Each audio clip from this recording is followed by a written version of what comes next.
ये गाना बोलो तू मीठा दूल्हा के भाई। अरे की मुहला तो पहले बड़ा दूल्हा के भाई पिए के पानी ना का मिलल हा मिठाई लइकवा कहता अरे की गावतिया गीतिया बेआस लागतिया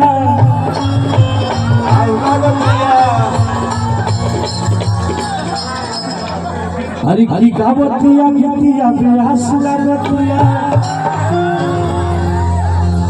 अरे की टुन टुन सुनला वाला खास लागतिया मन करे मड़वे में लिख दिए करोगे अब जी से सलिए झकास लागतिया ठीक देवे के बाद अरे की नाम बराबादी हमार काम बराबादी अमन बात करो तो जग करो शादी अरे की आँख भई लाल कोनो कांड कैले बड़ा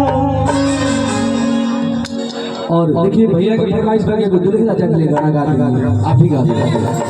अरे की जोड़ी बनल रहे दुल्हा दुल्ही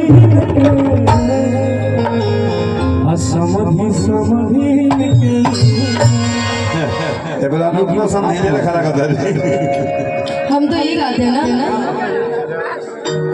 सात फेरों से बंधा जन्मों का ये बंधन, प्यार से जोड़ा है रब ने प्रीत का दामन, है नई रस्में नई कस्में नई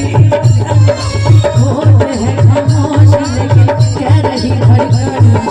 धड़कन धड़कन धड़कन धड़कन धड़कन धड़कन धड़कन धड़कन धड़कन